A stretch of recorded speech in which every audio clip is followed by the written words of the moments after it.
us a chance to do a signature dance move because that's something we do here. Oh, well, the lawnmower, like people do, mine's, I got a zero turn. A what? A zero turn mower. Oh. So then you ride on it. John's going back and forth. So that's your it. dance? That's it. Okay. Can't wait to Okay. hear the music playing and John dancing. Great. I can't wait to see it. I need to see this.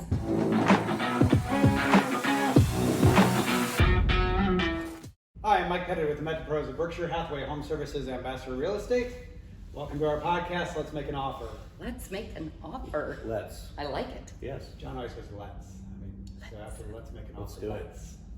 let's. We've got Jill Lewis-Harris here with us today. Jill has been on our team quite a while, has been in the business quite a while, so I want to talk about Jill's background and how long she's been helping people with real estate and kind of your specialty or niche if you have one. And so let's talk about that, Jill, your background and what you've done and how that helps clients. So I've had my license for almost 11 years now. I think my background in communications, I did some advertising sales. My first couple jobs out of school were on air at a radio station. And then shortly after that, I got hired by a TV station to do the news at noon. I didn't know that part. You I knew the didn't? radio part. Yeah. Cool. I know, the radio was easier because I didn't have to have all this Yeah, stuff. yeah. But, and then I realized that salespeople were making more money than me, so I decided to go into sales. There you go. And now I'm here selling homes, Yeah. helping buy and sell homes. Well, and you do a great job and to have a tremendous network of people that you've worked with and that you talk with all the time, and they refer people to you because of how you treat people and what you do to take care of them. Yeah, I think I've been very fortunate to attract some amazing people that were clients and have become friends, and luckily they like me enough that they keep passing my name on to other people, so it works great. But John, I just have to talk to him for a minute about this VA loan that he's done recently. My son Chris was a Marine, and He's always a Marine. He's always a Marine. Once a Marine, always a Marine. True. Yeah. I don't know, I'll really know. But anyway, I'm not real familiar with VA loans or didn't do a lot of them. John decided that he was going to help my son Chris buy, and with the VA loan came up with some amazing grant opportunities for him. So tell us a little bit about that, because you're my hero. Well, thank you for that. VA loans are my absolute favorite loan type. And I'm a certified veteran loan specialist, so I do know a thing or two about VA loans in general. And when I started option mortgage, I look at the whole big picture of things, like now grants and different loan types for veterans. And there are some things that I haven't done yet about adding energy efficient improvements to the home, like new HVAC or windows that you can actually finance in Awesome. to a loan. So I haven't done it yet. That's cool. Maybe on the next one, yeah. But I've always been told that my previous company, we can't get grants. It's only for the Topeka Bank of Kansas. The members of that bank are the only ones that have access to these funds. Well, after a few phone calls I made, if there's a veteran and they have they purchase a home with at least 3 bedrooms and their income is less than 80% AMI, which right now I think it just bumped up to around $86,000 a year, they could get $6,000. And commission isn't included in that. It's Right. just their base pay, correct? Yeah, correct. Well, no. No? Yes, it accounts for everything. It's Okay. not like a home possible loan Okay. where I can exclude bonuses and whatnot. Bummer. Yeah. Oh, yeah. So we got that one, and then So that was $6,000. that was $6,000. towards his closing costs. Yep. Now, That was Chris, amazing. huge. Yeah. It covered half the closing costs, Right. and you could do it. Well, it was over half, but So he had to do a class online. Yep. I was there when he did it because he's my son and he was Right. sitting in my kitchen. It probably took 45 minutes to an hour. Just general knowledge about how the mortgage system works, that sort of thing. It was really good information for him to learn anyway as You're a right. first-time home buyer. Yep. And then there was $6,000 there boom. In a grant. in a grant. Yeah, in a grant. Paying it back. Yeah, it was awesome. And then once he completed that, someone reached out to me that I originally talked to about this $6,000 grant, and she was from Omaha, and Omaha has a program for an additional $2,000 of match savings. So if Chris had $2,000 up to $2,000 in his savings account, they will match that up to $2,000. But what came along with that is he had to take a money management course Right. also. That one took about 30 minutes, Yep. I think, and good information, just basic budgeting, that sort of thing. Yeah. So it's what you want to tell your kids, but they don't always listen when you're telling them. Yeah. But if they're forced to listen through it and take a test or at the end of it, I Yeah, think they and get pay attention. $2,000. And two grand. So $8,000 is what he ended up getting towards his Perfect. closing. Perfect. It was awesome. Thank So- you for that. Well, thanks for putting up with it, because it was a little bit of a learning curve. Yes. And there's some time frames that I was kind of aware of, but I didn't know how strict they were on it. But the program administrators had, during this period of time, had went to different conferences and then took time off. So getting all the paperwork to them to approve the grant and sign off and everything, get the money to the title company, it took much longer than expected. But that's kind of typical with the government. And I think now moving Yep. forward, you know, we've know. got to add a little extra time for these Please. steps, right? And But it's worth it. Luckily, when you did the offer, it was a super flexible closing date. I know they didn't want to push it to the end, but it closed before the deadline. Chris got in early. It all was worked out make great. Improvements to the house. Yeah. Couldn't be happier. And I'm so stoked to share that with the rest of the world. Yeah.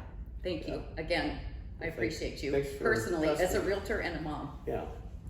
Yeah, it's exciting when your kids are buying a home and Crazy. you're able to help them and get them an opportunity like this where, you know, they have this grant money available. And again, that's one of the reasons why John started Option Mortgage, was to be able to offer more things than most lenders can. Mhm. And a lot of these big retail banking, you know, giants don't offer all these programs. Mhm. And their lenders get, you know, fixed on a certain loan program and don't look at all the different options. So, you know, John with 190 plus options as far as where the loan's going to end up, can do things to help you get exactly what you want, what fits you best. Mhm. And in this situation, I mean, grant programs of $8,000 of grant money, It's amazing. that's amazing. So cool. Yeah, So cool. Yeah. And now he's in his house. yeah, and you know, so And my fingernails look like this because I've been painting. home ownership. You know how moms start are. to build equity and you know, take pride in your home and everything else. I mean, Right. it's awesome to see. So, Turned out great. Thank you. Thanks for the opportunity. Absolutely. Yeah. Jill, let's talk about your topic this week and how you help clients and you know, kind of take it from there. So. Part of the business that I love all of real estate. It's a job that I think very naturally suits me, and I always say I love my job. I truly mean that. I love working with my clients, but one of my favorite parts of real estate is getting a home ready to go on the market. I think the things that you do prior to your home hitting the market can make a huge difference in what the perceived value of that home is. So I usually like to start about a month out with clients when they're going to list, at least 3 or 4 weeks out, to help to get them ready. Things like, let's get all of your carpet cleaned by a professional. Get your windows done inside and out by a professional company so they're nice and pretty. And people don't necessarily know, we have buyers don't necessarily know, oh, we just got the carpet cleaned, but it makes that house look fresh and clean and perceived as the home is being taken care of. Also, maybe having somebody come in and service and clean your AC heater HVAC system, get that little sticker on the unit so that when a buyer or buyer's agent come in, they see, oh, they just had somebody here last month looking at this. They maintain their home. Yeah, they must really maintain their home well. So I think not only is it going to make your home look better doing some of these things, but it also gives the buyer and the buyer's agents a sense of security that the home has been taken care of. A few other things, maybe clean the air vents, like the registers down along the bottom. If those are all dusty, number one, they don't look good, but it also kind of makes people, even if it's subconsciously, think, oh, are they not cleaning this house very well? So there's quite a few things that you can do just to get your home ready and make it look more presentable to a buyer. Well, and we've talked about this in the past, that a deep cleaning of a home makes a tremendous difference, because it's about appearance. And you know, you come in and out of a garage into your home, maybe you're not using your front porch ever, and you don't do anything there, and it's full of cobwebs and it's dirty from dust and everything else, bird droppings, you know, all those things. I mean, maybe you got a hornet's nest up there, who knows, because you're not using it. Sure. So you have to look at it from the eyes of a buyer and do the things and present the home in a way that they're gonna, you know, get excited about it. Sure. Even little things like if you've been in your home for a few years, the caulk around the tub and the sink, sometimes they get a little out of whack or discolored. It's so easy to just get that caulk off of there and put a new fresh seal of caulk, and it makes it look so much cleaner and nice. Yeah, it makes a huge difference. And then once everything's clean and you know, ready to go that way, what are your next steps you take with your clients? I mean, are you talking about you know, removing personal belongings and photos, family photos and things like that? I mean, because I've gone into homes with buyers before, and they've gone to look at the house, and it's so full of somebody's stuff. Yes. They start looking at the stuff. I mean, like, I'm like, we're not here to look at the curio cabinet. This is not going to still be here. You know, or they go down the hallway and it's covered in family pictures, and they're looking at the family pictures, and you know, so it distracts buyers. So on all of my listings, I have a stager go in. Once I get the listing agreement, I'll paperwork in place. Usually a couple weeks before the house is going to have showings start, I use Rearrange for Change. There are a couple different ones in the market, but they go in and spend about an hour. They walk room to room, give suggestions, like maybe let's take down some of these pictures. Let's get rid of the purple bedspread and the hot pink lamps, or you know, that sort of thing, just to make it a little more neutral and appealing to more people. They leave a book of notes for the sellers, and if the sellers can do all of it, great. If you can do 50% of it, that you're that much closer to your home looking like a buyer will need it to look. The stagers also consider where the room will be photographed from, the traffic patterns to make it look more open. So I think that's an invaluable service to kind of help you fine tune your house. Even homes that are beautiful, and a lot of them are, and very well decorated, the way you live in your home and the way that you present it to sell your home are two totally different things. So I could probably figure out most of it, but for me, it's just a really good service that I offer, that they go in and for an hour, that's what they're thinking about. You know, I can worry about the marketing and all the nice. And most of my clients love it. And then after they do the things that they've suggested, they're like, oh my gosh, why did we do this sooner? And then, or some of them will say, well, I'm not sure I want to sell my home now. I'm like, no, that's not what we were doing this for. Everybody said, hey, maybe I should stay here. Yes, they have. Furniture's not for sale. I'm like, no, you already signed it. So I think that time prior to actually your first showing is really, really critical. And you have a strategy when you list somebody's home to sell. It's not just, oh, let's sign the paperwork and do some staging and throw it on the market and see what happens. You got a strategy and timing when it goes live. Even before that, you do coming soon. Right. And so let's talk about that approach and how you handle things to help maximize what your seller's going to get. So as a seller, having your house on the market is no fun, you know, especially if you have kids and dogs and dirty clothes and all that good stuff, which we all do. Most of us do. Most of us don't live in a show-ready home.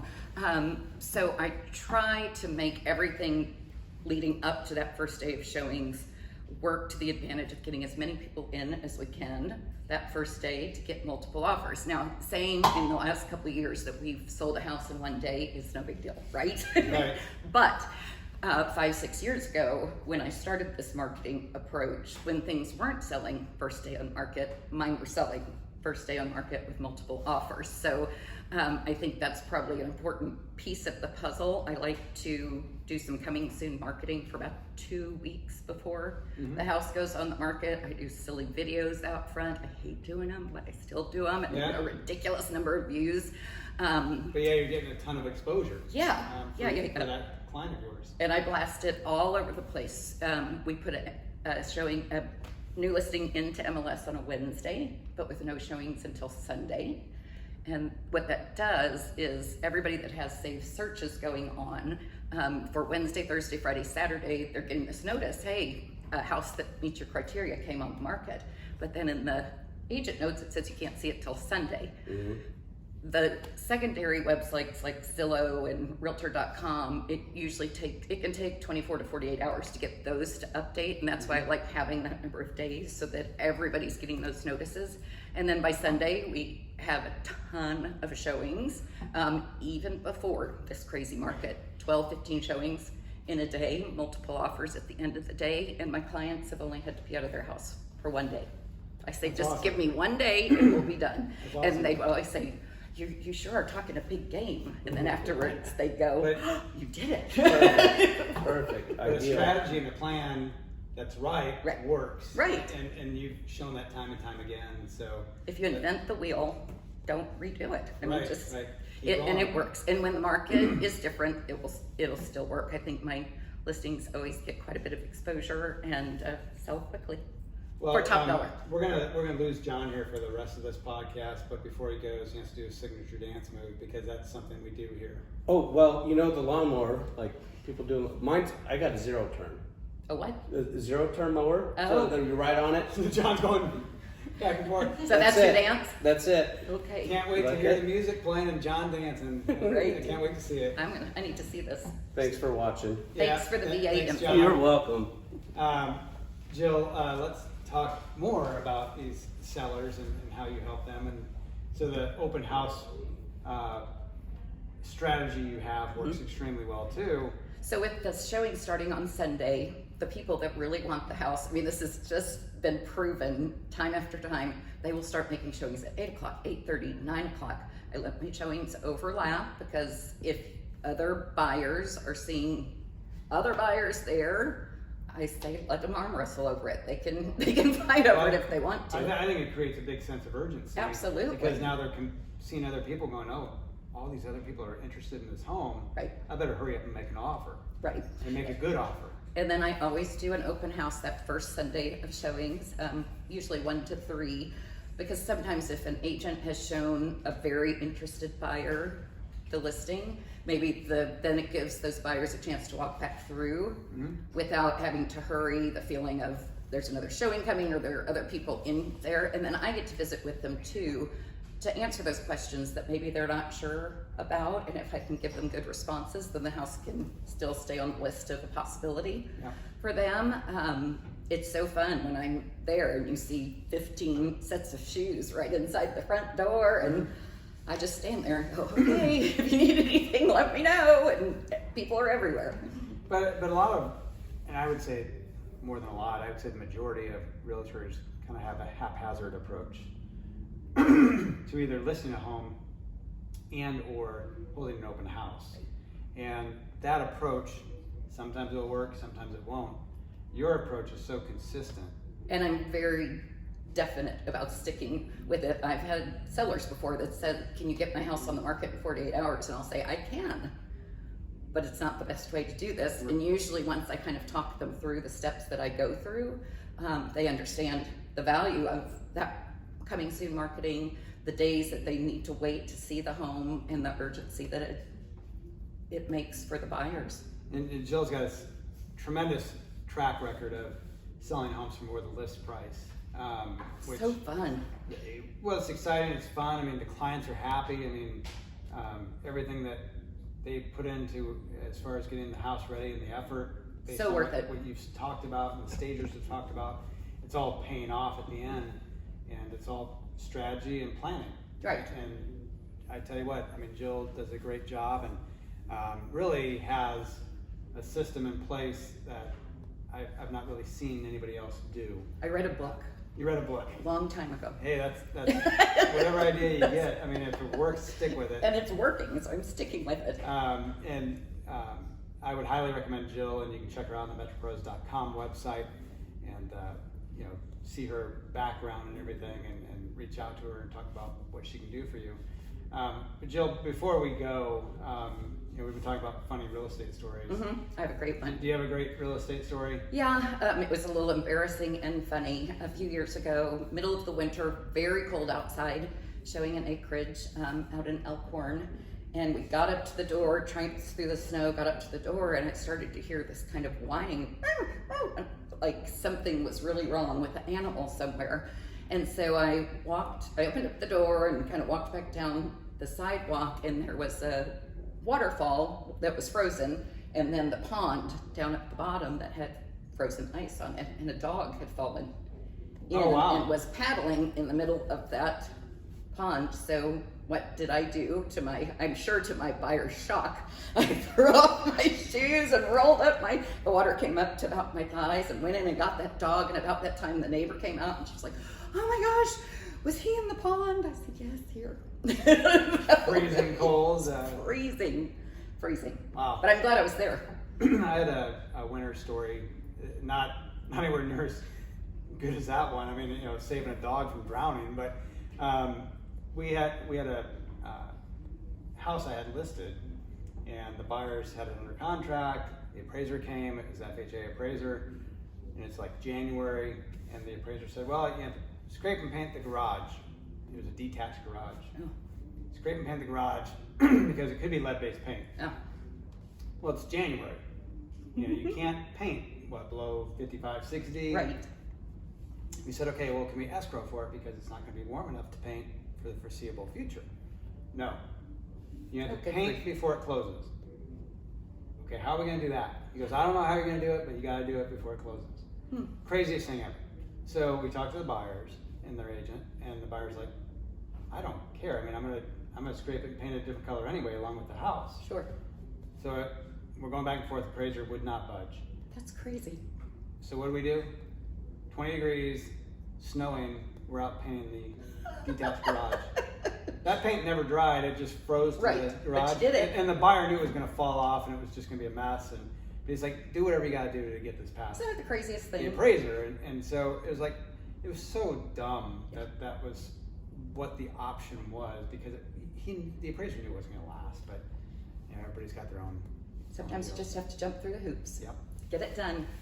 Well, we appreciate everybody listening. Again, stop by themetropros.com, check out the website, have Jill help you out, and we thank you all for listening, and we'll talk to you soon.